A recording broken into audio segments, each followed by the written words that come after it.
Qué bueno es estar en la presencia del Señor una vez más. En este caso, en el templo, su casa de adoración. Quisiera que me acompañaran a orar en este momento para pedirle al Señor que sea quien nos dirija en esta oportunidad y que su gracia, Señor, del Señor, la gracia de Él sea con nosotros. Vamos a orar. Señor, gracias por esta oportunidad que tú nos das. Gracias, Padre, por el privilegio que tú nos das de venir ante ti, Señor, y poder exponer tu palabra. Sabes que no tenemos la capacidad, pero estamos detrás de la cruz de Cristo, escondidos ahí. Hemos sido colocados en los lugares celestiales y ahora nos has dado el ministerio de la reconciliación, Señor. Te pedimos que tú nos dirijas en este tiempo, que tu gracia sea favorable para nosotros y que la iglesia pueda ser edificada y las almas puedan escuchar el mensaje que tú tienes para esta ocasión. Que tú seas exaltado, Señor, y que nosotros podamos ver la supremacía tuya, no solamente en nuestras vidas, sino también en la iglesia, para gloria tuya, Señor, quitando lo que no te agrada de nuestras vidas y que Cristo esté centrado en nuestras vidas para gloria tuya. Muchas gracias, Señor, en el nombre de Jesús. Hermanos, queremos ser una iglesia que agrade a Dios, ¿verdad? Como la iglesia de Tesalónica. Gloria a Dios por eso. Queremos ser una iglesia que sea caracterizada o que esté caracterizada porque su fundamento sea Dios y Jesucristo, como lo dice esta carta en su primera parte, que dice que los hermanos de la iglesia de Tesalónica, cuando Pablo les presenta la carta, les dice que ellos estaban fundados en la gracia del Padre, Dios y también de Jesucristo. Queremos ser una iglesia especial, no solamente por esto que hemos mencionado, sino porque tengamos una fe inquebrantable como la iglesia de Tesalónica. Una iglesia que se caracteriza por el amor entre los hermanos y también por una iglesia que está llena de la esperanza de nuestro Señor y Salvador Jesucristo. Capítulo 1, versículo número 3. ¿No queremos ser una iglesia que esté llena de esperanza? Amén, ¿verdad que sí? Queremos ser una iglesia que predique la palabra de Dios y que la palabra de Dios rebote, ¿verdad? De manera tal que pueda ser proclamada y que llegue no solamente en los contornos, en los alrededores del templo, de la iglesia, sino también más allá. Capítulo 1, versículo número 8, que se expanda la palabra de Dios más allá de nuestras fronteras. Queremos ser una iglesia transformada. La iglesia de Tesalónica fue transformada, pasó de la adoración a los ídolos, ¿a qué? A la adoración al Dios vivo y verdadero. Y queremos ser una iglesia transformada, capítulo 1, versículo 9. Y también queremos tener la característica de una iglesia que está esperando la venida de nuestro Señor y Salvador Jesucristo. Hermanos, y eso es glorioso. Y es lo que debemos procurar en el nombre del Señor. Y una iglesia así es una iglesia que tiene a Cristo como el centro de su vida. Y Cristo es la ocasión de su fe y es el motivo del ánimo, del esfuerzo de levantarnos cada día con la firme convicción de que Cristo es nuestro Señor y que nosotros le estamos alabando y le estamos adorando y que le estamos sirviendo. Ellos tenían esta expectativa y nosotros como iglesia queremos hacer ese énfasis. Que Cristo esté en la centralidad de nuestras vidas y que Cristo sea exaltado en nuestras vidas, la supremacía de Cristo en nosotros, de manera tal que nosotros podamos glorificarlo a Él.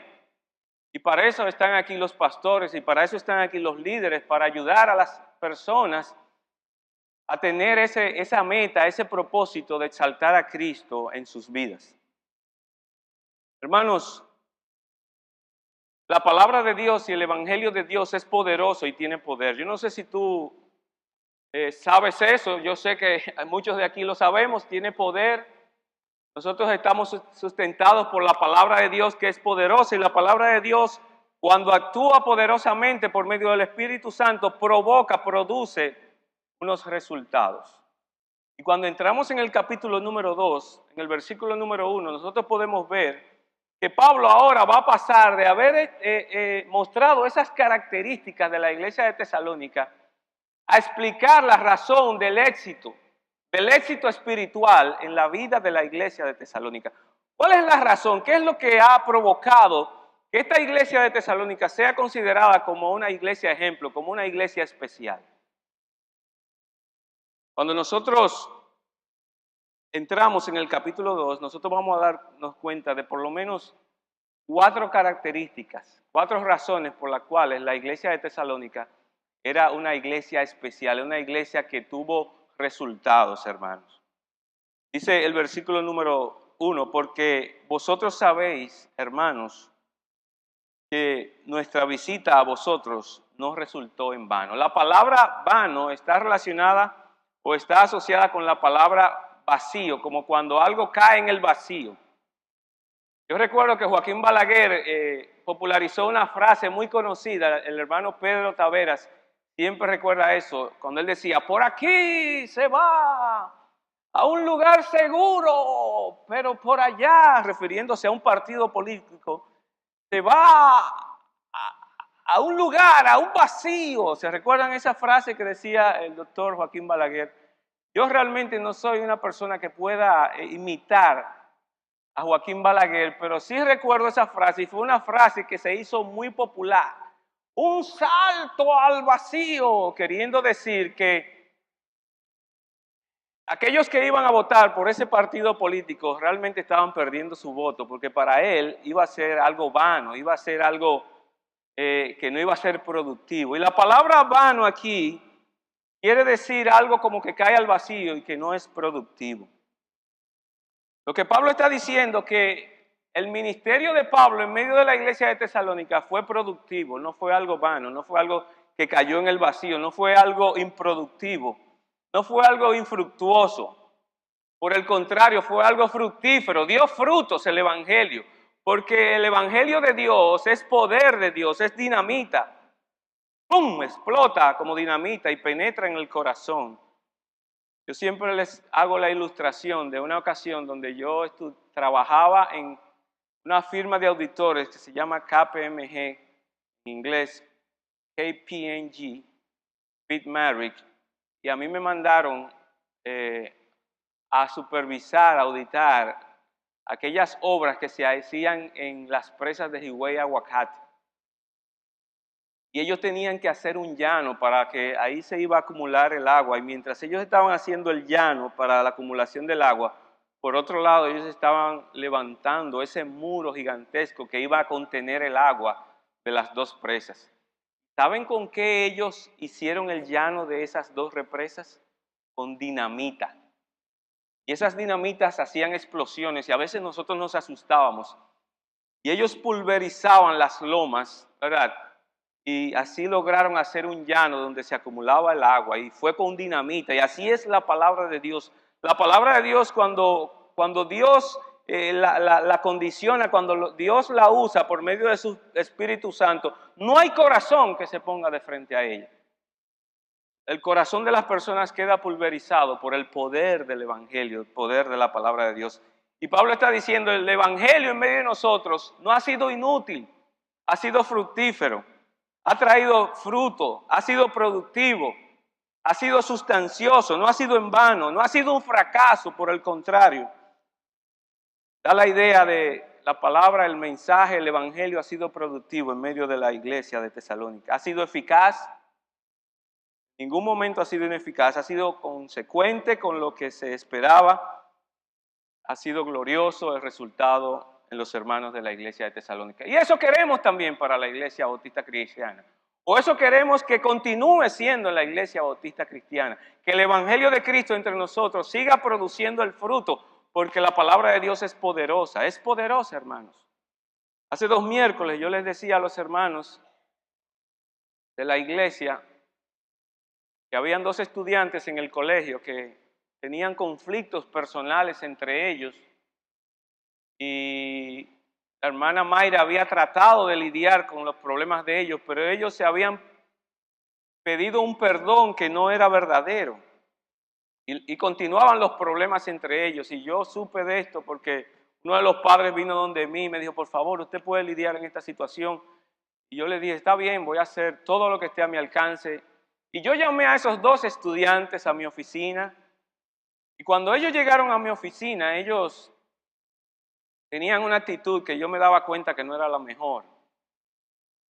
Cuando yo les pregunté a ellos, ¿qué es lo que está pasando? Ellos me comenzaron a explicar lo que estaba pasando y me dieron con detalles que realmente había conflictos entre ellos, dificultades, no se llevaban bien. Y yo le pregunté a uno de ellos, ¿él es tu amigo? Y él se quedó, ¿se recuerdan, hermano? Se quedó como así, no me quería decir, pero tampoco me quería negar. Ellos no se consideraban amigos, se consideraban enemigos. Yo les comencé a hablar y los llevé a Miqueas 7:18 y allí comenzamos a ver el énfasis de Dios con relación al perdón. Ahí Dios enseña cómo es el modelo, el estándar del perdón de Dios, Miqueas 7:18. Y yo los llevé ahí por la palabra de Dios y dice primero que el Señor perdona, eso es lo primero que el Señor hace. El Señor no nos toma en cuenta nuestro pecado, sino que nos perdona. En segundo lugar, Él lo olvida. Hay personas que no olvidan y ellos no estaban olvidando. Ellos se habían pedido perdón, pero eso era un perdón ficticio, no era verdad. Y yo le seguí haciendo énfasis, mira, el Señor perdona, olvida, no retiene para siempre su furor, su enojo. Luego dice, se deleita en misericordia. Y yo les repetía, mira, el Señor perdona, el Señor olvida, el Señor no retiene para siempre su enojo. Se deleita en misericordia. Luego dice en Miqueas 19 que continúa y vuelve y perdona. Y luego dice que sepulta nuestros pecados y luego los lleva al fondo del mar. Y yo se los repetía y se los repetía y se los repetía. Hasta que uno de ellos que comenzó a salírsele una lágrima por sus ojos. Comenzó a llorar desconsoladamente. La palabra de Dios estaba actuando porque la palabra de Dios es poderosa. Y la palabra de Dios da fruto, hermanos. Y esa es la base de todo ministerio, la palabra de Dios dando fruto en la vida de las personas. Entonces, cuando él estaba llorando desconsoladamente, yo tengo una cajita de Kleenex ahí en mi oficina que yo tengo que usarla muy a menudo, tanto para madres, padres, también para jóvenes, estudiantes. Yo se la pasé a él y él comenzó a enjugar sus lágrimas, pero estaba llorando desconsoladamente. Cuando yo le hice otras preguntas adicionales, me di cuenta que era el poder de la palabra de Dios que estaba actuando en la vida de él. Porque, hermanos, la palabra de Dios tiene poder y da frutos. Y eso es lo que queremos para nuestra iglesia. Eso es para lo que queremos para nosotros. Y los pastores están aquí para eso, para ayudar a las personas a que reconozcan que la palabra de Dios es poderosa y debemos vivir por la palabra de Dios. No solo de pan vivirá el hombre, mas de toda palabra que sale de la boca de Jehová vivirá el hombre. Y es ahí, ese debe ser el punto nuestro de nuestra vida personal y de nuestra vida. Luego lo llevé yo a él a pasaje de Apocalipsis, donde dice que Dios enjugará toda lágrima de nuestros ojos. Apocalipsis capítulo 22, por ahí. Entonces él comenzó a sentir consolación. Yo lo abracé y entonces les hice unas preguntas adicionales y ellos finalmente, de uno al otro, se dieron un perdón que hasta el día de hoy ha sido efectivo. Y a veces voy y los busco por el recreo. ¿Cómo va la cosa? No, ya somos amigos. Ellos mismos me lo dicen y a veces yo, cuidado si me están engañando, déjame revisar bien. Y efectivamente, a veces lo veo hablando. La palabra de Dios, hermanos, es poderosa. Y Pablo está diciendo, no ha sido en vano el poder del evangelio. O sea, la administración de la palabra a los hermanos de la iglesia de Tesalónica ha dado fruto, no ha sido inútil. Y eso es lo que queremos. Eso es lo que queremos que suceda en la iglesia bautista cristiana. Las vidas de las familias, de los hermanos, de la palabra de Dios actúe con poder en medio de nosotros. Los hermanos de la iglesia de Tesalónica no estaban ignorantes de ellos, como yo estoy muy seguro que muchos de ustedes no están ignorantes de esta realidad de que la palabra de Dios es poderosa, que el ministerio del evangelio es poderoso. Miren el capítulo número 2, comenzando en el versículo número 1. Porque vosotros mismos sabéis, ellos sabían, hermanos. Y ustedes se van a dar cuenta de la insistencia de Pablo diciéndole a ellos, ustedes saben, lo que yo les voy a decir no es una ignorancia para ustedes. No es algo que alguien vino y se los dijo, ustedes, wow, no, ustedes saben. Miren el capítulo 2, versículo número 2. Pues habiendo antes padecido y sido ultrajados en Filipos, como ustedes saben, como sabéis, capítulo 2, versículo 5, porque nunca usamos de palabras lisonjeras o lisonjeras, como sabéis, ni encubrimos avaricia. Dios es testigo. Los hermanos de Tesalónica sabían estas cosas.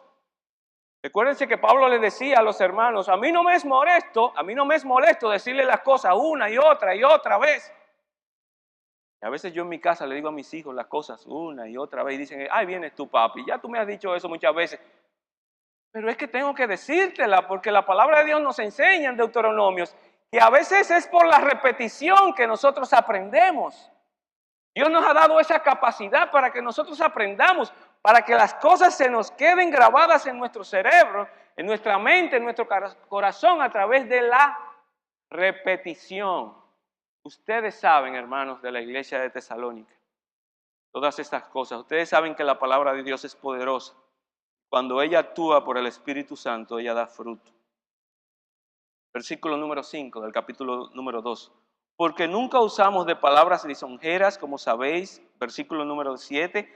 Antes fuimos tiernos entre vosotros como la nodriza que cuida con ternura a sus propios hijos.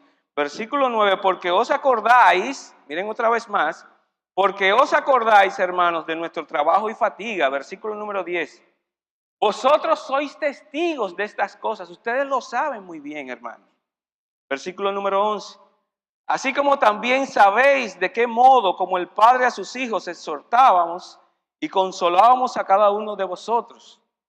También en el capítulo número 3, versículo número 3, cuando dice, a fin de que nadie se inquiete por estas tribulaciones, porque vosotros mismos sabéis que para esto estábamos puestos. Capítulo 3, versículo número 4, porque también estando con vosotros, os predecíamos que íbamos a pasar tribulaciones como han acontecido y sabéis. Cualquiera diría que la palabra clave de este pasaje es, ustedes lo saben. Ustedes lo saben.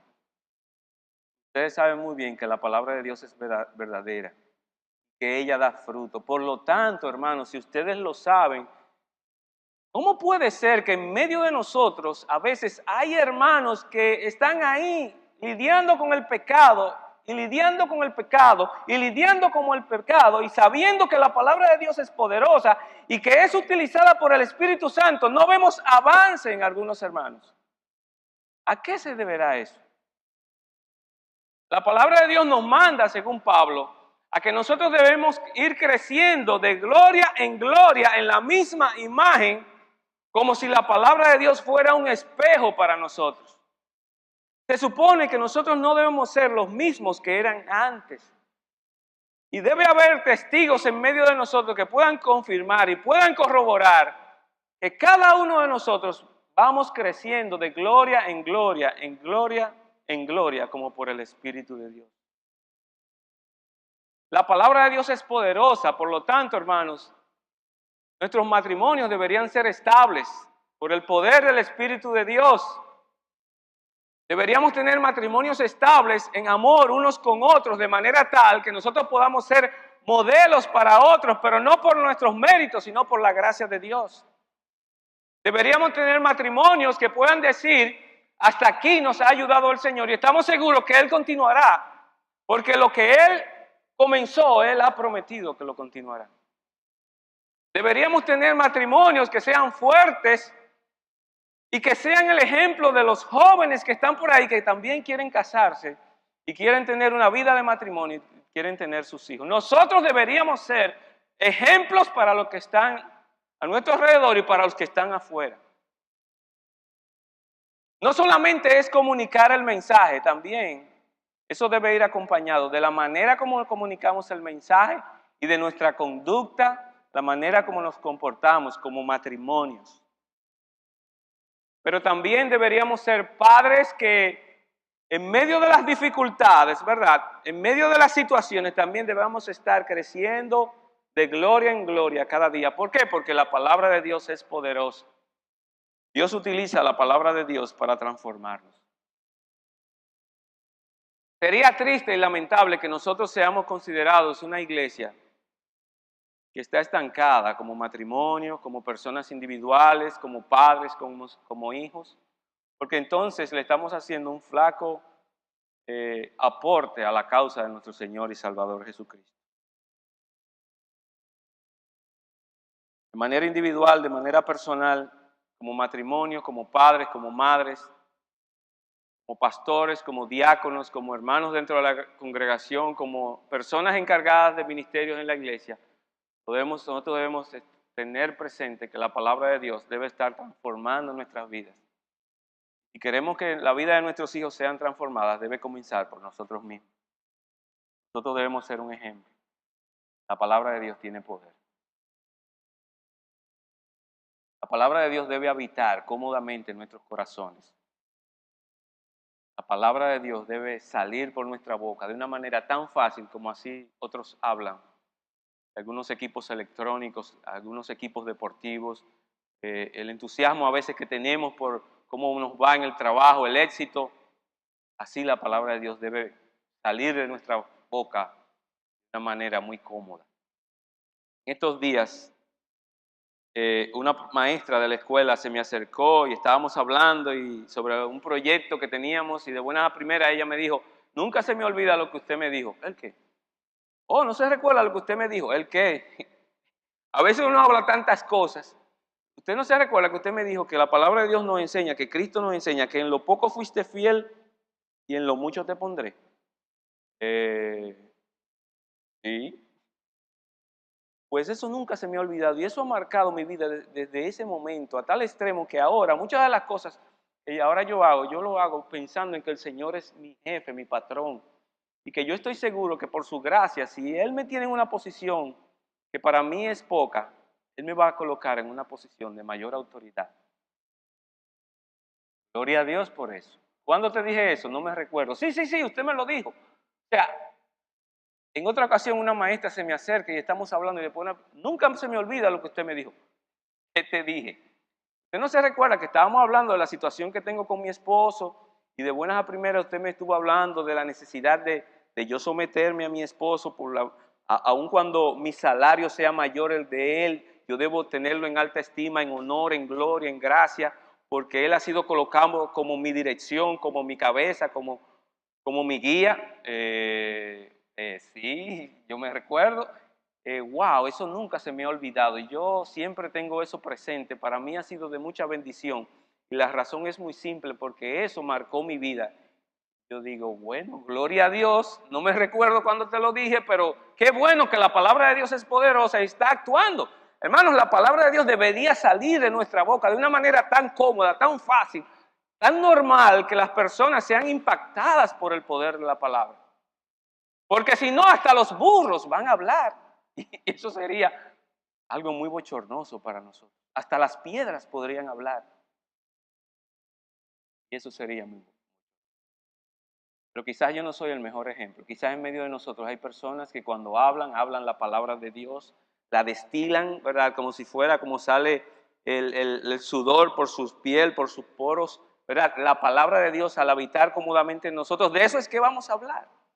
La palabra de Dios es poderosísima, hermanos, y eso es lo que queremos, que exaltemos a Cristo. Para eso estamos aquí, para ayudar a las personas a exaltar a Cristo. Pero volvamos al punto donde estábamos. ¿Cuáles fueron los factores? ¿Cuáles fueron las causas por la cual la iglesia de Tesalónica fue una iglesia espiritualmente exitosa? Una iglesia que fue destacada. ¡Wow! Todas las iglesias deberían ser como esta iglesia. Bueno, en primer lugar, hermanos, dice la palabra de Dios, capítulo 2, versículo 1 y 2 lo siguiente, porque vosotros mismos sabéis, hermanos, que nuestra visita a vosotros no resultó vana. Pues habiendo antes padecido y sido ultrajados en Filipos, como sabéis, tuvimos de nuevo en nuestro Dios para anunciaros el evangelio de Dios en medio de gran oposición. Hermanos, la iglesia de Tesalónica, el mismo Pablo está diciendo aquí que a pesar de la oposición, el apóstol Pablo se confió, puso su confianza plena y extrema en el poder de Dios que podía actuar por medio de él y no en sus propias fuerzas.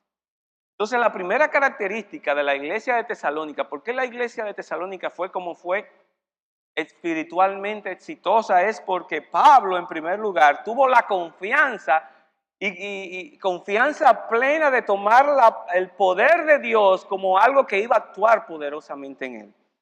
Pablo tuvo la confianza en el poder de Dios y no en sus propias fuerzas. Hermanos, dice en el versículo número 2 que Pablo padeció, primero fue ultrajado en la iglesia de Filipos. En segundo lugar, cuando estuvo en Tesalónica también tuvo una situación tan difícil que también tuvo que salir corriendo. No sé si ustedes se recuerdan, capítulo 16 de Hechos, cuando él estaba en Filipos. Él primero le predicó el evangelio a unas mujeres que estaban ahí, una mujer que estaba ahí, que se llamaba Lidia, ¿se recuerdan?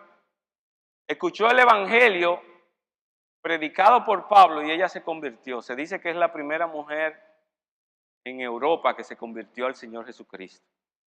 La palabra de Dios es poderosa.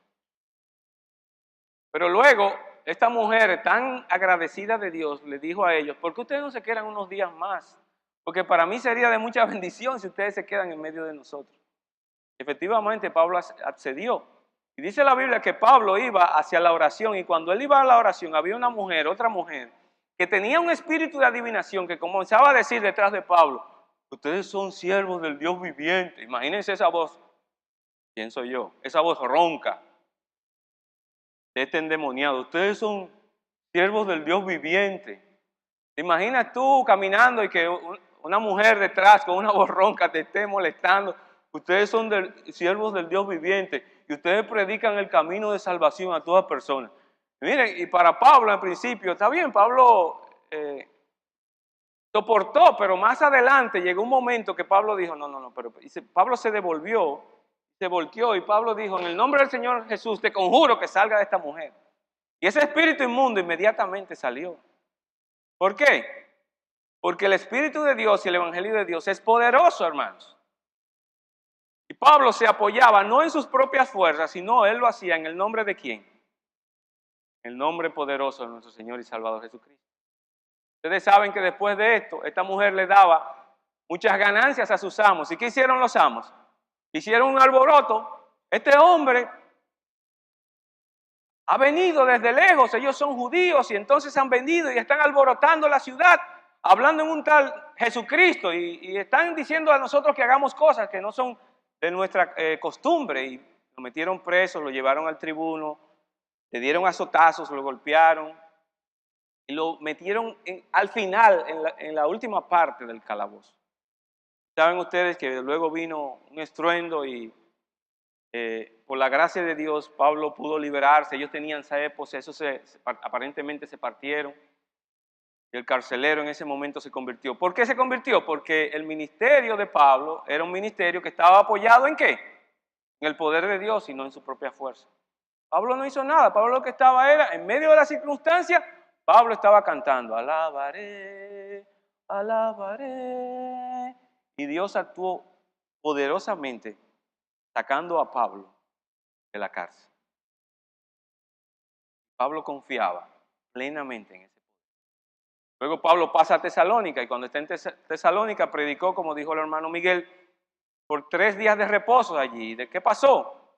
Igual, hubo algunos que creyeron, judíos, igualmente otros. Pero cuando Pablo viene de allá, no solamente él fue afectado, no fue solamente él tuvo azotes físicos, sino también que él fue injuriado jurídicamente. Aneudi, que está por ahí y que es abogado. ¿Por qué? Porque ellos lo azotaron como si él fuera judío, pero él también era romano.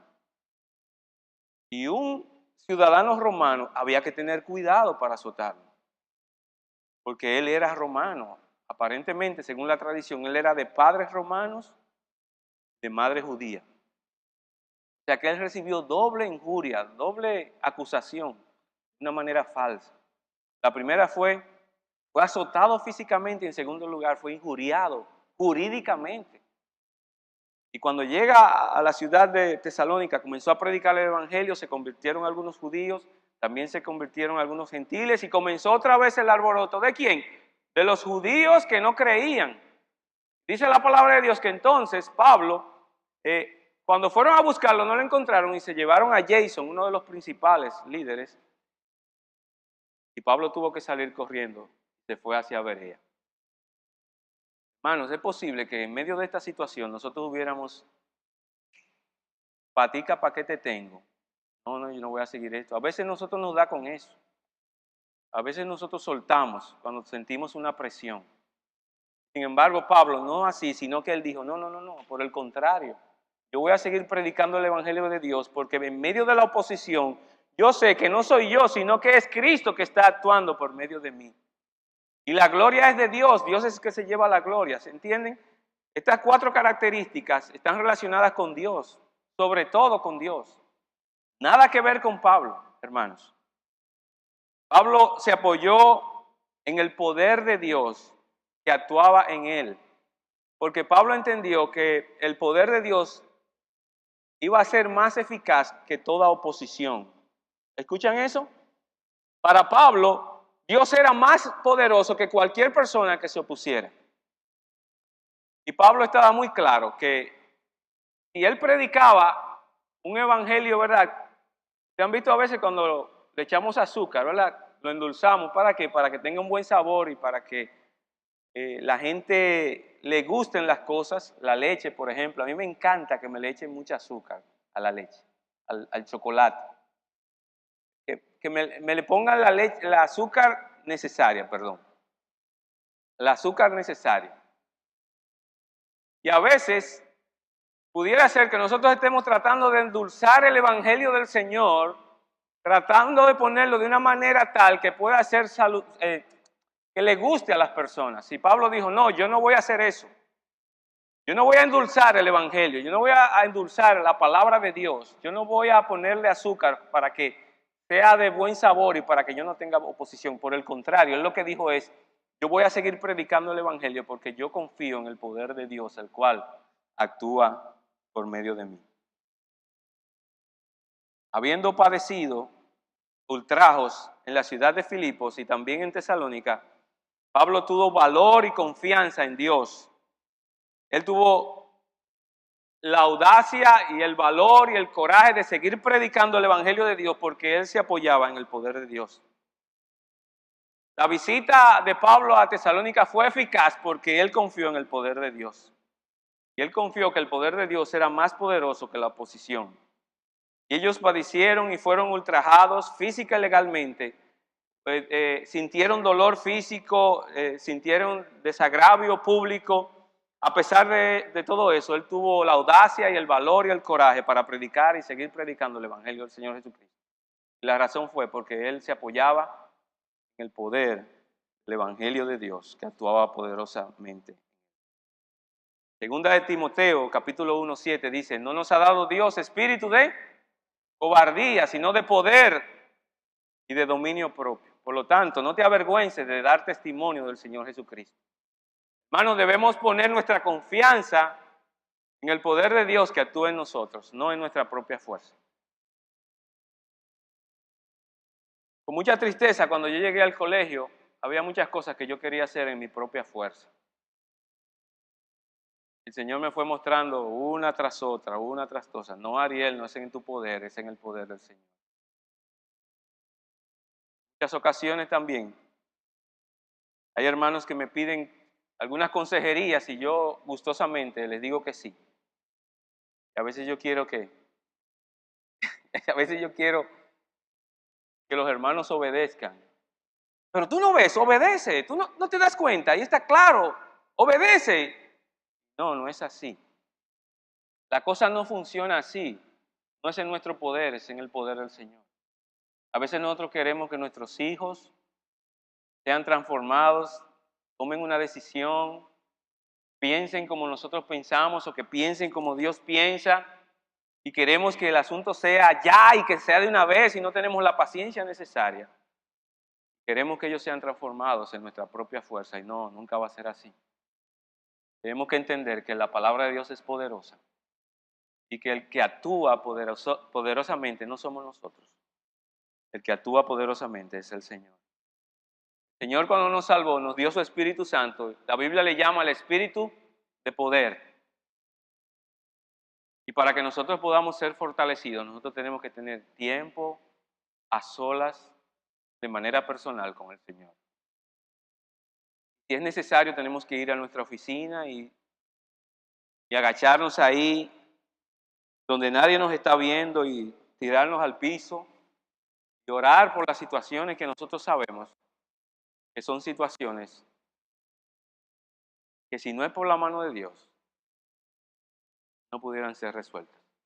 Pero también tenemos que arrodillarnos por aquellas cosas que creemos que son fáciles de conseguir, que son fáciles de lograr.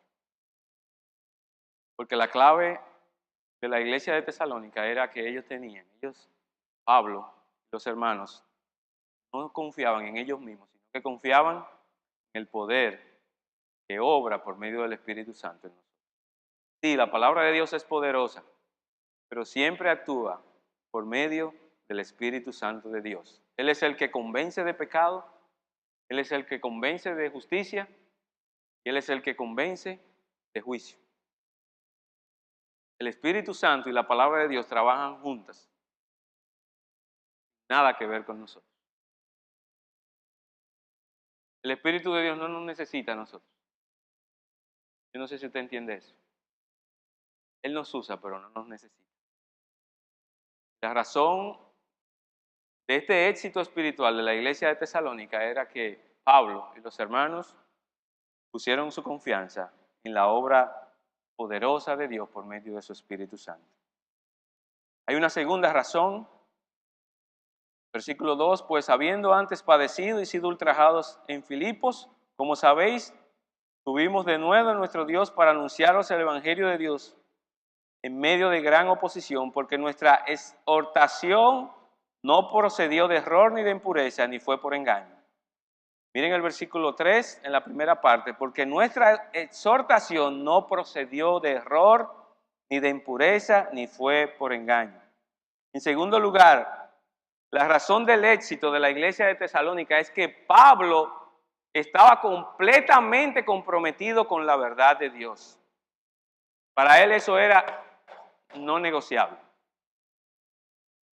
La verdad de Dios, eso era no negociable. Y dice la palabra de Dios ahí que Pablo exhortaba a los hermanos. La palabra exhortación da la idea de un anuncio rápido, huyendo. Porque hay peligro, hay peligro. A Pablo se le fue encomendado el ministerio de la reconciliación. Y por eso Pablo dice que él y los hermanos debían ser ¿qué? Embajadores en nombre de Dios. En este tiempo, nosotros que estamos tomando la maestría en educación cristiana, hemos visto en esta misma semana que el término embajador que se usa hoy en día no es el mismo que se usaba en el tiempo de Pablo, en el tiempo de los romanos. En el tiempo nuestro, un embajador es un representante. Y si es dominicano, en muchas ocasiones, ellos son embajadores desde aquí. Eso es algo increíble, eso es algo que a veces uno entiende. ¿Cómo puede ser? A veces ni siquiera van al país en donde han sido comisionados, sino que desde aquí lo tienen como una botella. B-O-T-E-L-L-A, botella. Léase, cobrando sin hacer nada, pero aquellos que sí trabajan, aquellos que verdaderamente se ganan su salario, ellos van al país que corresponde ser embajadores y ellos fungen como representantes entre las relaciones entre ambos países. Ese es el término que hoy conocemos. Por aquel tiempo no era así. Ustedes saben, hermanos. En aquel tiempo, un embajador era un mensajero que un ejército invasor enviaba a otro que iba a ser invadido.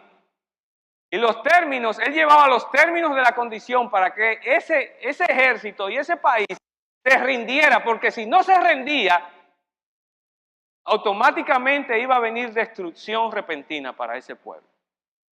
De hecho, el autor que estamos viendo hace referencia, hace ejemplo a lo que sucedió en el año 1994, cuando Estados Unidos y la ONU decidieron invadir Haití Y el presidente de los Estados Unidos, Bill Clinton, envió a un embajador, a un emisario, a un mensajero que se llamaba Colin Powell, ¿se recuerdan de él? Y los términos para Haití de Colin Powell era: o ustedes se rinden de esta tiranía, o tenemos todos los barcos, toda la artillería pesada de nosotros, de Estados Unidos, los vamos a invadir. De manera tal que un embajador era un mensajero que daba dos mensajes, uno bueno y uno malo. El malo era: ríndete, porque lo que viene para ti es destrucción. No tienes escapatoria. Pero lo bueno era que, pero si tú tomas la decisión de rendirte, nuestro jefe, nuestro rey va a tener misericordia de ti y vamos a hacer paz con ustedes. Tendremos misericordia. Y Pablo había sido encomendado por Dios para llevar como embajador ese mensaje de arrepentimiento y fe para todas las personas, porque si no lo hacen, van a terminar en el infierno y va a ser juicio y castigo para ellos. Por lo tanto, el mensajero, Pablo como mensajero, cuando llega a Tesalónica, él en el poder del Espíritu de Dios, él habla. ¿Y qué les habló? Precisamente esos mismos. Era necesario que Cristo muriera y que resucitase al tercer día, y ahora está en los cielos, y Cristo ha sido encomendado como Señor, y vendrá un día y regresará con poder como Rey en caballo blanco, y va a destruir a todas aquellas personas que no han creído en Él. Esa era la mala noticia. Pero ¿cuál era la buena noticia? Pero si ustedes se rinden, si ustedes se entregan sus armas, entonces habrá paz. Él tendrá misericordia para todos y cada uno. Pablo estaba comprometido con la verdad de Dios. Él no estaba dispuesto a echarle azúcar para que sea recibido con a las personas y ¡ay, qué bueno! No. Él les predicaba y él les predicaba la verdad y él estaba comprometido con eso. Y es por eso que él dice que nuestra exhortación no procedió de error ni de impureza. La palabra error que se dice aquí viene de la palabra plane en inglés, es decir, un avión. ¿Y qué es lo que hacen los aviones? Salen de un sitio y andan deambulando, ¿entiendes? Finalmente aterrizan en un lugar. También de ahí viene la palabra planet, o sea, plane, avión, planet, planetas. ¿Y qué hacen, según muchas personas, qué hacen los planetas? Deambulan en el espacio, ¿verdad? En la órbita que Dios le ha dado, le ha permitido, pero están en el aire, ¿verdad? Deambulando. Entonces, lo que Pablo está diciendo que su exhortación no tenía que ver con el error. Es decir, la palabra entonces plane o planet también, es lo que nos quiere decir que venía del engaño. Y todo engaño siempre parte de la verdad. Antes, todo el mundo creía que Dios creó los cielos y la tierra, ¿sí o no? Y que Dios es el creador. Esa era la verdad. Y esa es la verdad. Pero para muchos ya hoy no es la verdad. Y ellos, las generaciones van pasando y ellos parten de la verdad y se van al error. Entonces comienzan. Yo he estado leyendo muchos libros de muchas personas de la antigüedad. De buenas a primeras ellos escribían un libro, comenzaban a decir sus barrabasadas. Usted lo puede ver ahí. Comenzaban a decir, no, que ahora creemos en la evolución, Dios. Nosotros venimos de algo que no es Dios. Bien, entonces el error siempre parte de la verdad. ¿Y qué sucede? Se retira, se aísla, vaga y divaga en el error. Y dice Pablo que su exhortación a ellos era enfocado en la verdad, no en el error. Hermanos, y eso es muy importante, porque nosotros debemos seguir sosteniendo la verdad de la palabra de Dios. Dice Pedro que nosotros somos columna y baluarte de la verdad y tenemos que tener cuidado. Si queremos ser una iglesia que continúe siendo, que glorifique a Dios y que sea una iglesia modelo, nosotros no solamente debemos confiar en el poder de Dios que actúe en nosotros, sino también debemos ser una iglesia que se caracterice porque nosotros somos columna y baluarte de la verdad. Tenemos que estar comprometidos con la verdad. la verdad de la palabra de Dios. No adulterada, no mezclada. Debemos predicar la palabra de Dios siempre, porque eso es lo que hace que nosotros glorifiquemos a Dios y a Cristo en nuestras vidas y en la iglesia. Hay una tercera característica o una tercera razón por la cual los hermanos de la iglesia de Tesalónica tenían un ministerio exitoso. Continuamos leyendo, dice, porque nuestra exhortación no procedió de error ni de impureza ni fue por engaño, sino según fuimos aprobados por Dios para que se nos confiase el evangelio, así hablamos, no como para agradar a los hombres, sino a Dios que prueba nuestros corazones. En el versículo número 3 nos dice ahí que no solamente Pablo estaba comprometido con la verdad, sino que él estaba comprometido con una calidad de vida que era afín con el mensaje que él predicaba, con la verdad. Recuerden una cosa, siempre se lo he dicho a los padres de la escuela. Nosotros debemos siempre basar nuestra vida sobre la verdad. Ese debe ser nuestra plataforma, ese debe ser nuestro cimiento, la verdad de la palabra de Dios. Y la verdad de la palabra de Dios va a permitir que nosotros podamos tener creencias correctas, porque salen de la verdad de la palabra de Dios. ¿Siguen la pirámide? La verdad de Dios sustenta nuestra vida, es la columna de nuestra, por eso estamos en firmeza. Dios es la verdad, Cristo es la verdad, el Espíritu es el Espíritu de verdad. O sea que estamos firmes. La palabra de Dios también es la palabra de verdad. Si tenemos ese fundamento, vamos a tener creencias correctas. Y si tenemos creencias correctas, entonces vamos a tener lo que llamamos valores correctos. Y si tenemos valores correctos, entonces vamos a tener una manera de vivir, una conducta, ¿cómo? Correcta. Todo se desprende de la base, que es la verdad de la palabra de Dios.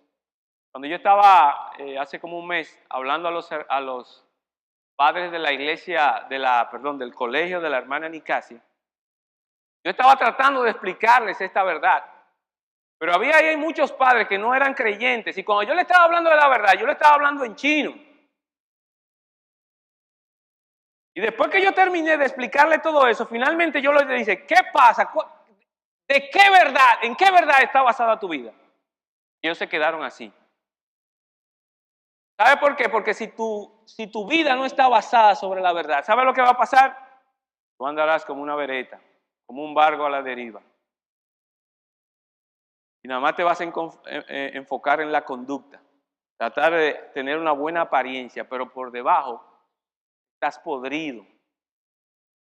No tienes una base correcta. ¿En qué vas a sustentar tu vida? No vas a llegar muy lejos. Vendrá juicio a tu vida. ¿Por qué? Porque tu vida no está basada en la verdad. Y nuestra iglesia debe estar constituida por personas que su base de vida es la verdad de la palabra de Dios. Y eso nos va a permitir tener creencias correctas, valores correctos, una conducta correcta. Esa es la clave, la palabra de Dios. Si vemos el triángulo así, ¿verdad?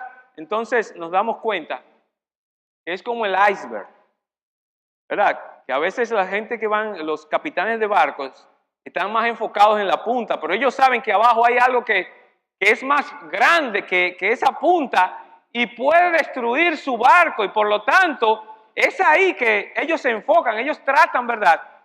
Ellos tratan de cuidar que su barco vaya a salvo y pase ese momento, esa situación, porque puede ser catastrófico. Ustedes se recuerdan que en Corea hubo un barco recientemente. Yo no entiendo, por ahí es que más barcos se caen, se hunden. Es increíble por ahí, por Corea. Muchos ferries, cruceros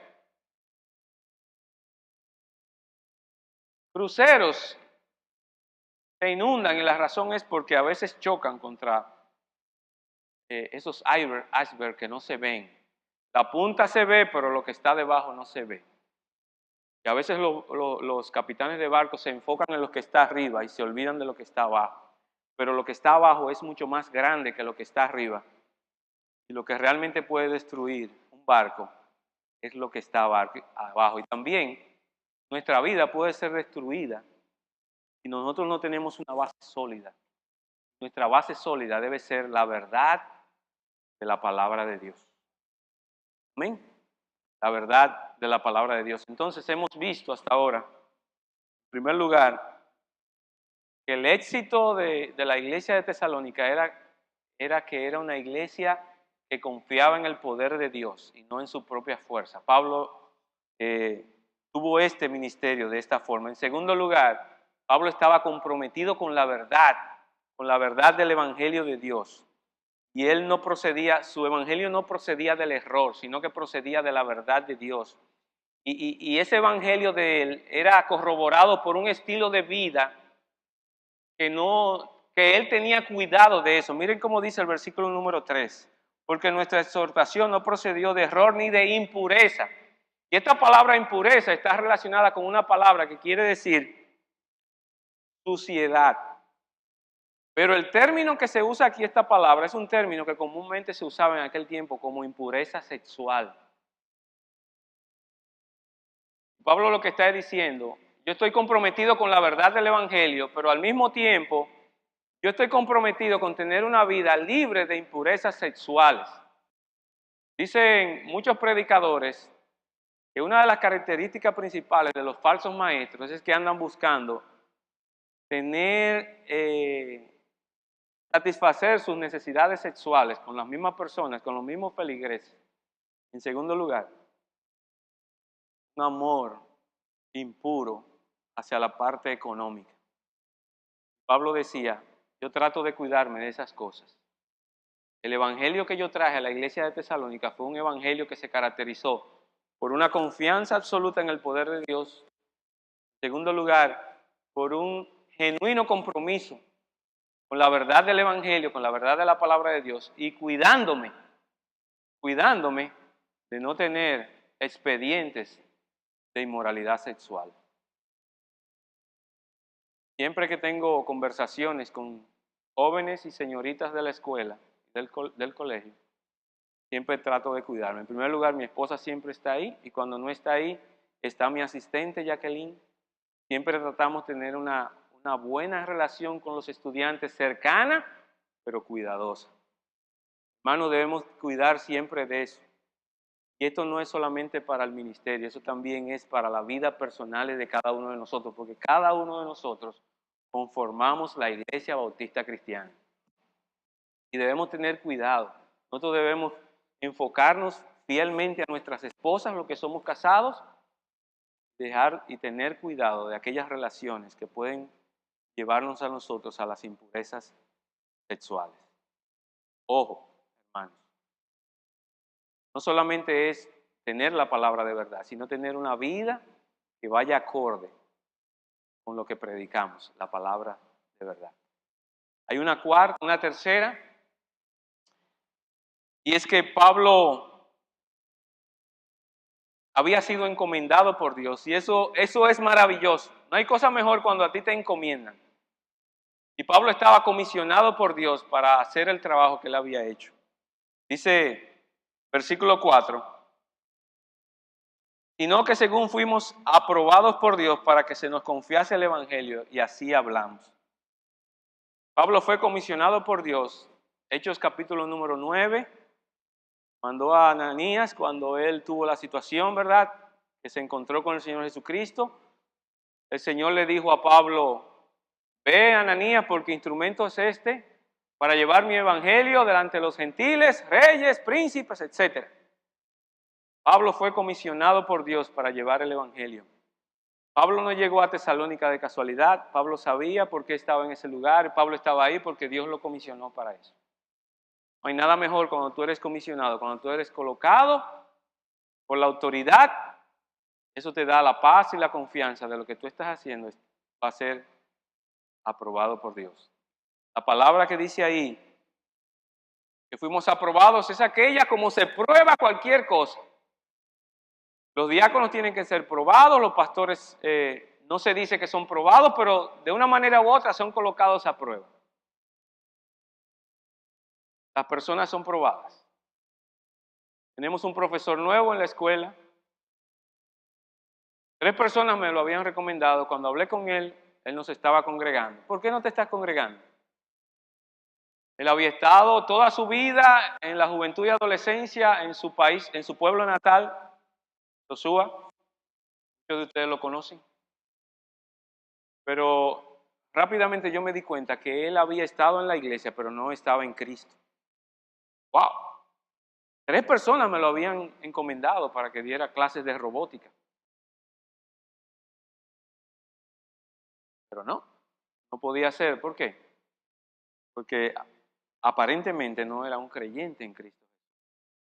Pero eso me siguió martillando y hablando con la hermana Sobeida. Ariel, pero ¿por qué tú no consideras acercarte a él nuevamente? ¿Quién sabe cuando viene a ver Dios está usándote a ti como canal para que él venga a los pies de Cristo? Pensé y oré y lo llamé.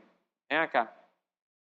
Nos sentamos y le dije, luego de algunas preguntas, fui muy específico. Y mira, es muy posible que tú hayas estado en tu iglesia en Sosúa, pero no hayas estado en Cristo, cimentado en Cristo, no hayas nacido de nuevo. Es posible que eso haya sucedido en tu vida. ¿Qué es eso? ¿Cómo así?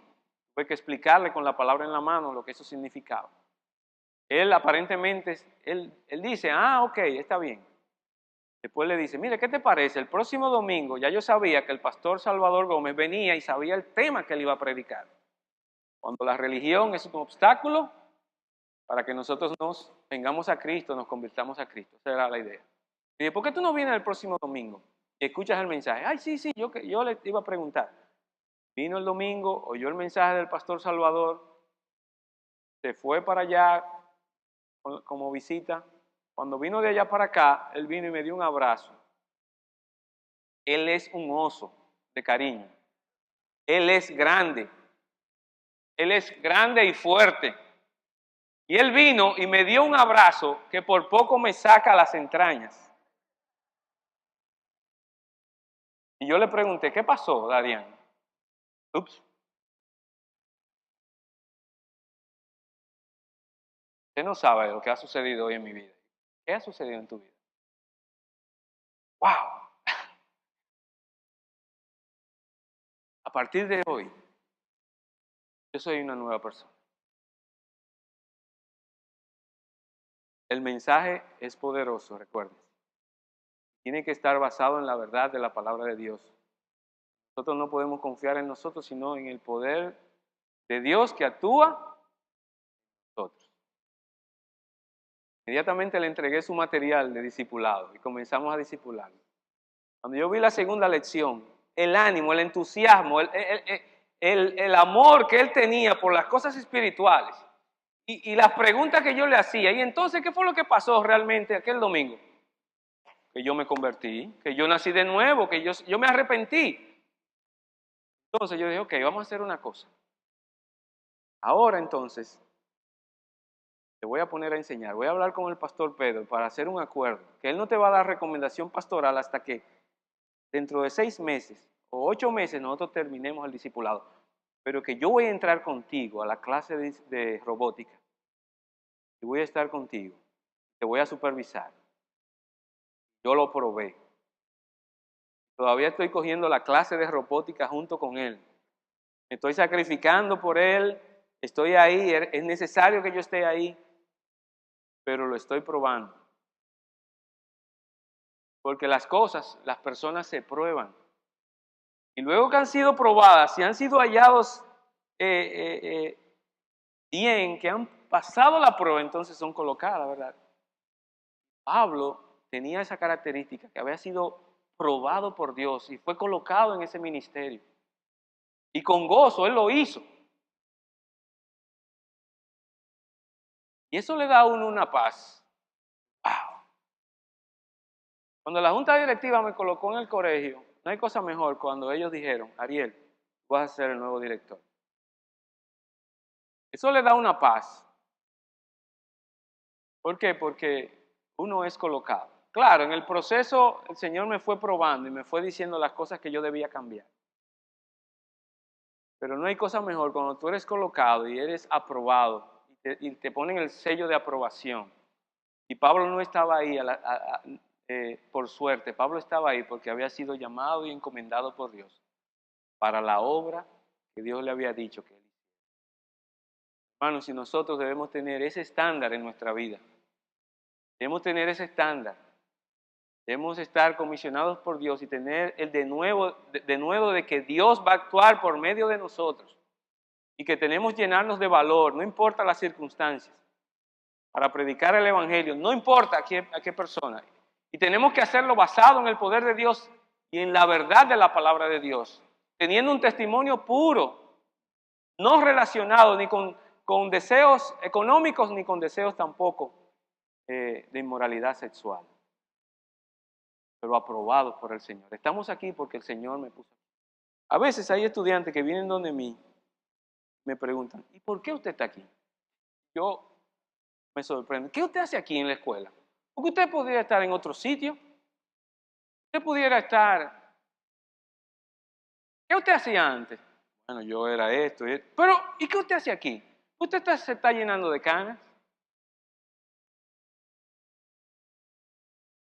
Es verdad. Y esas preguntas a mí me confrontan y me chocan, pero yo les digo, yo estoy aquí porque estoy contento, porque estoy aquí, porque el Señor me tiene aquí, no me tiene en otro lugar. Hermanos, la vida allá afuera, para los que están afuera, ustedes saben que una vida que hay que dar resultados, y si tú no das resultados, tú no sirves para nada. En el Evangelio es igual, pero es diferente. Porque el Señor ha prometido transformarnos de gloria en gloria, transformarnos de gloria en gloria. Y allá afuera, lo económico es lo que prima. El valor económico, el materialismo, eso es lo que prima. Y está bien, hay algunos que dicen, a mí me gusta ganarme la vida honradamente. Está bien, es una buena perspectiva. Pero no hay cosa mejor cuando yo veo un estudiante que viene al Señor Jesucristo por el testimonio y la predicación de la palabra de Dios en el colegio. Hace un año estábamos en el campamento del colegio. Predicó el predicador. Yo me acerqué a un estudiante que tenía... Yo me daba cuenta que tenía la misma situación que tuve yo. Estaba ahí, que tuvo Darían. Estábamos ahí, nacimos en una iglesia, estuvimos ahí, pero no estábamos en Cristo. Gracias a Dios, a los 17 años estuve en Cristo. Y yo sabía que él era de la misma iglesia de donde yo provengo. Me acerqué a él y le dije, ¿tú escuchaste la palabra? Sí. ¿Tú sabes lo que eso implica? ¿Tú estás seguro de que tú eres hijo de Dios? Mira lo que dice Romanos 8:16, que el Espíritu de Dios da testimonio a nuestro espíritu de que somos hijos de Dios. ¿Tú tienes esa convicción de que tú eres hijo de Dios? Entonces comenzamos a hablar entre él y yo lo que implicaba ser sellado por el Espíritu Santo cuando viene el nuevo nacimiento. Lo dejé con algunas preguntas y luego me fui. Luego yo lo vi de lejos que él estaba ahí como preocupado. Yo, bueno, ¿qué yo hice? Estaba con la cabeza baja. Como una hora después se me acercó a mí y me dijo, señor director, yo le doy gracias por lo que usted me dijo. No voy a decir, ¿y qué yo te dije? No, no, no. Yo sabía lo que le había dicho. ¿Sí? Me fue diciendo cómo el Señor, de ese pensamiento que yo le dije, lo llevó a un pasaje y él lo abrió y lo buscó. Luego de tener una reflexión, se humilló y reconoció a Cristo como su Señor y Salvador. Me lo dijo como testimonio. Yo le dije, ¿por qué no se lo dije a tus demás compañeros? Y él se lo dijo en la fogata, él lo dijo ahí a los demás compañeros. Y luego, eso fue una bendición para mí, porque, miren, no hay cosa mejor cuando yo veo que un estudiante toma la decisión de venir a Cristo. Esta semana yo tuve una joven en mi oficina y le preguntaba, ¿qué ha pasado en ti? Porque tú no eres la persona que yo vi hace 3 años cuando yo llegué al colegio. Ella, una vez la encontré diciendo una palabra que no se puede decir aquí, no se puede decir aquí. Y se veía en su rostro esa amargura, ese rencor. Yo dije, ¿qué te ha pasado? ¿Tú me puedes decir, es un cambio intelectual o es un cambio verdadero? Ella me dijo, hace 1 año, hace 2 años, el hermano Xavier se me acercó. Me dijo, oye, tú tienes un potencial tremendo y tú lo estás desperdiciando. Eso me quedó ahí en la mente. Yo tomé la decisión de hacer un cambio por amor a mi mamá. No era un cambio intelectual, no tenía que ver. O sea, ella quería cambiar para mejorar sus notas, pero en la realidad su corazón seguía podrido, lleno de pecado. Pero más adelante, a través de las capillas, a través de las exhortaciones en su aula, ella llegó a decir, sin embargo, más adelante yo tomé la decisión de seguir a Cristo verdaderamente. Y ahora en el campamento de hace un mes, yo ratifiqué esa decisión. ¡Wow! Yo sabía que algo había pasado en tu vida, porque ya tú no eres la misma persona. Hermano, y en eso nos desgastamos la vida aquí en el colegio. Educar, miren, eso es, tenemos que hacerlo y tratamos de hacerlo lo mejor posible, pero la vida espiritual de los muchachos está por encima de todas esas cosas. Y tenemos que cumplir con ambas expectativas. Nuestro propósito es glorificar a Dios. Y Pablo fue probado, y Pablo estaba en Tesalónica, como estuvo en Filipos, porque Dios lo colocó ahí. Y si Dios no hubiera querido que él fuera a Filipos, ni hubiera querido que estuviera en Tesalónica, él no hubiera ido, porque en muchas ocasiones él intentó ir a otras ciudades. Y Dios le dijo, el Espíritu de Dios le dijo, no, no vayas allá. Sin embargo, él estaba aprobado, él estaba ahí porque era lo correcto. Ahí era que él tenía que estar. Y cuando los estudiantes me preguntan, ¿y por qué? ¿Qué usted hace aquí en este colegio? 525 estudiantes, 700 padres, un personal casi de 100 personas. ¿Qué usted hace aquí? Estoy en el lugar que Dios me ha colocado. La gloria de Dios es nuestra principal motivación. Y esa es la última parte, la gloria de Dios. Dice Pablo, versículo 5, porque nunca usamos de palabras lisonjeras, como sabéis, ni encubrimos avaricia, Dios es testigo, ni buscamos gloria de los hombres, ni de vosotros, ni de otros, aunque podíamos seros carga como apóstol de Cristo. Antes, por el contrario, fuimos tiernos entre nosotros como la nodriza, que cuida con ternura a sus propios hijos. Hermano, lo que buscamos es la gloria de Dios, no es nuestro plan personal, no es nuestra agenda personal, es la gloria de Dios. Pablo así lo hizo y Dios glorificó este ministerio porque Pablo se enfocó en darle la gloria a Dios. Darle la gloria a Dios implica someternos a Él y también implica tener un corazón de humildad. Dios espera de nosotros nuestra humillación. Y es una dulce humillación la de Dios. Oigan, es una dulce humillación la de Dios. Y a veces los ojos se nos llenan de lágrimas cuando vemos cosas que suceden en el colegio. Y queremos estar cerca de los estudiantes para modelarles a Cristo, no solamente de palabras, sino también la manera como hacemos. Y nos cuidamos de no hablarles ásperamente. Y cuando lo hacemos, volvemos donde ellos y decimos, mira, lo que yo te dije, perdóname. Yo no ando buscando herirte. Mi propósito no es este. Mi propósito es que tú seas bendecido y que Dios sea glorificado. El propósito de Pablo era la gloria de Dios. El propósito de Pablo era que el poder de Dios actuara por medio de él. El propósito de Pablo era que la verdad de Dios estuviera como un estándar. De manera tal que los hombres pudieran venir al Señor Jesucristo, pudieran ser salvos. El propósito de Dios, al ser aprobado por Dios, no era su propio beneficio, sino que era la gloria de Dios. Estas fueron 4 características que hicieron a la iglesia de Tesalónica una iglesia poderosa. Pero no sé si se dan cuenta que el centro de todo, ¿quién era? Dios. Dios era el centro de todo. La visión que tenía Pablo sobre Dios era lo que lo movía a él a actuar. Lo que lo movió a él a actuar. Y es por eso que él tuvo esos frutos espirituales en la iglesia de Tesalónica. Glorificar a Dios, exaltar a Cristo, debe ser nuestra meta. Y estamos aquí para ayudar. Quiera Dios que el Señor en su gracia nos permita a nosotros tener una iglesia que glorifique a Dios en medio de las dificultades de la vida, de manera tal que Él sea exaltado. medio de nosotros. Yo quería terminar en el capítulo 4, pero no lo voy a hacer. Y damos gracias a Dios, porque Él nos permite disfrutar de su gloria. Y ahora le esperamos, hermanos. Esperamos al Señor, ¿verdad que sí? Esperamos su venida, pero mientras Él viene, nosotros debemos proclamar su palabra, su evangelio, para que otras personas se rindan por completo, se rindan, entreguen sus almas en arrepentimiento y fe, de manera tal que ellos puedan ver la misericordia de Dios obrando en medio de su arrepentimiento.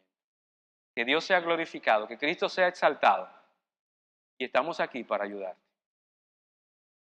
Estamos aquí para ayudarte, para que tú también puedas exaltar a Cristo en todas las áreas de tu vida. Que así sea. Gracias te damos, Señor, por tu buena mano poderosa que actúa en medio de nosotros.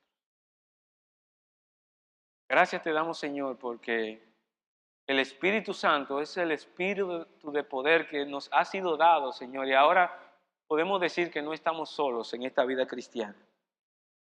Te damos gracias, Señor, por la obra de tu palabra en nosotros. Tú sabes, Señor, que nosotros no somos dignos. Tú sabes, Señor, que a veces no tenemos la capacidad, Padre, pero nosotros nos damos cuenta, Padre, de aquellas cosas que suceden en medio de nosotros. Gracias, Padre, por todo. En nombre de Jesús.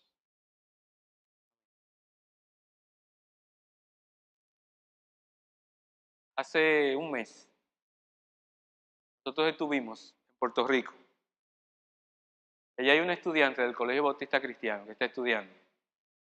Y el último día, cuando nosotros nos íbamos, ella se acercó a mí con una carta para su padre, para que yo se la llevara. Y ella aprovechó el momento para decirnos, yo quiero que tú lleves este mensaje al Colegio Bautista Cristiano. Yo no se lo había dicho al colegio. Ella me dijo, yo estoy muy agradecida al Señor de lo que el Señor por medio de ustedes ha hecho en mi vida. Todo lo que yo soy, espiritualmente hablando, se lo debo a ustedes. Ella llegó al colegio en 8º grado. Y a través de sus años aquí en el colegio, ella aceptó a Cristo como un Señor y Salvador. Ella pudo haber estado en otra universidad. Sin embargo, ella decidió ir a Calvary. Ustedes saben las condiciones económicas que ella. Y ella estaba allá. Después de la conferencia, ella me dijo, usted no sabe lo que ustedes hicieron conmigo. La gracia de Dios, a mí se me aguaron los ojos, yo no supe qué decirle. Yo, ¿qué te puedo decir? No soy yo. Cuando tú te convertiste, yo no estaba ahí. No, sí, yo lo sé, pero después que usted llegó, también usted fue parte de lo que Dios hizo en medio de mí cuando yo estaba en tercero, cuarto. Hermanos, lo que queremos es que Dios sea exaltado y glorificado. Y que las personas puedan reconocer al Señor en sus vidas. Que Dios sea glorificado. Ahora sí.